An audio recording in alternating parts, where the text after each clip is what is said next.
Hello people, my name is Elliot, also known as FactorHefty5 whatever blah blah blah on Reddit, also known as Red Panda on, well, pretty much every other platform I use. And this is my bi-weekly Minecraft submission to the build challenge. Yeah, I tried recording this like 2 seconds ago and I realised my audio was messed up, so we're gonna record it again. I didn't get too far in luckily, so I'll just start with the car, and I'm joking. I'm not going to start with the car because the car's just a little out of detail. It does nothing special. It's just a car. It's driven in. Why would you want to care about the car? It's modelled after a with a 4-cylinder blah blah blah. Anyway, let's get straight into this. So there's a porch, obviously. In fact, I should show you the whole house first. So here we are. 3-story, technically 4-story, building, comprised of acacia wood and polished basalt. Basalts. I don't know how you actually pronounce that. I've never actually had to try and pronounce it. Obviously there's nether bricks on here, and I use dark oak wood planks, and flowers just to decorate the outside. There's paintings on the inside and red carpet. What else? Lanterns, chains, bookcases. I'll get to the inside afterwards.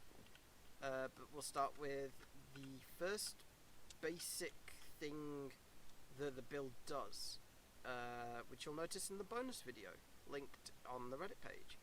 When you walk on this, technically it would open the door and it would set the time to midnight and set the weather to thunder. So it'll now chuck it down with rain and be thundery and lightningy at all times. So no matter how many times you walk on that, it doesn't change it again. And that's that. So we're going to go through the rest of this in the pouring rain and keep out of the cold. The next thing you'll notice is if you walk through, you guys can probably just barely hear it, there is a gas noise, and the door is deleted and replaced with stained glass. This is obviously sort of an homage to you'll never escape, the door disappears, there's no way out. So we go over this way. There's loads of redstone underneath the carpet, underneath the floorboards, that triggers audio cues for ghasts when you walk over it. That was a pain in the ass to try and set up. I'm just going to say that now. Lightning. So in the kitchen, there's another redstone system. This one's quite interesting. I can show you this one. If we drop down here, it's just a system of pistons, lifting and lowering the floorboards.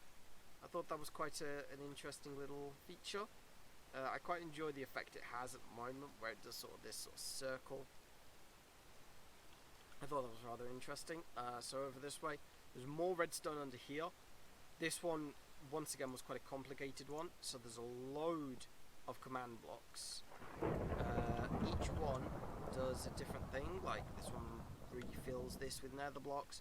When you step over a certain barrier, does we'll let the audio calm down. There's 1,000 lightning blasts over there, and if I can find the one that disables the lightning, I can get close enough to show you the other thing. It also toggles the back bit, turning it to glass, and pops up a little scully bob face. This is just sort of the face in the fire sort of thing. I was going to do a with the skull, but I kind of prefer the standard skeleton, like it's just a disembodied head that's just been sitting there for ages. Obviously gas noise behind here as well. You go down the corridor and you've got a split decision. So we'll go upstairs first. Up here, the typical, the ghost has put all my belongings on the ceiling gag. Yeah, so the ghost just flipped the room upside down. When I was building this, it was quite disorientating, because I would look up and I'd just be like, wait, which way's... And then when I turned the mouse, and it confused me, and it was just annoying. So if we go up this ladder, into the bedroom has no actual features in the house. This bit is just sort of an empty tower room, head top bit. Normally that would be where a bell would go, but I didn't want to put a bell in there, because that's not creepy. That's something. Up this way, you go to the beds. Now the beds are quite interesting, because if you try to sleep in the bed, obviously it's night time all the time, So you try and sleep, you get teleported to the dream world. Woo! Which is a massively long tunnel, which has a looping teleportation trick. So people are always falling, continuous, getting speed, until you get fast enough to bypass the trigger, and you die, apparently. No, so what's actually supposed to happen, and I don't know why this keeps happening, my suspicion is that at some point when I was editing the house, oh, there we go, at some point when I was editing the house, I must have accidentally, or at some point when I was editing the hole, I must have accidentally teleported or deleted the blocks at the bottom, and now you just plummet to death. Normally, you would plummet, hit the floor, and then boom, you teleport back here, as you just saw then. It's actually more evident in the bonus video, once again, linked on the Reddit. So we go down this again, obviously back into the upside down room. You can just quickly jump down this way, jump down this way, jump down here, you go to the basement. The basement's got two sections. It's got the infinite exit, and it's got the creepy passageway. Now the creepy passageway at first just looks like a normal passageway. Standard stone walls, some lighting, there's nothing at the end, but then when you flip the switch and turn the lights off, zombie heads. Because why not? I mean, zombie heads. Come on, that's scary, right? You flip it back on, zombie heads are gone. Yeah, that's it. Once again, that's another thing that took very little coding. Not coding, redstone. That's the word. And obviously the infinite exit, everyone's seen this trick before. I'm just constantly teleporting myself back.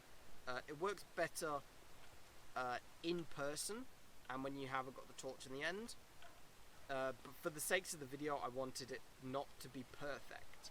As you can see on there, you can see the light on the side here. In person, you can't see that, but what can you do? So if we just go up here, I think that's everything. Gas sounds. So yeah, once you're in the house, there's technically no way out, other than breaking the windows, which is why I have stained glass, and just jumping out. Once you're in, you're in. You can't escape. Other than death, and obviously, as I said, breaking. So I'll just give a quick exterior tour. So as you can see, everything on the outside just looks like a house on a hill. Pretty normal. The fire is actually emitting smoke.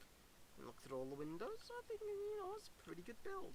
So if you guys enjoyed this video, and if you enjoyed the bonus video, why not consider just dropping a little subscribe, or a like, or a comment, or a whatever you want to do. I really don't give a crap. I do this stuff in my free time, so you guys do what you want. So yeah, I will see you guys in 2 weeks' time, or whenever the next one is. Ta-ra a bit.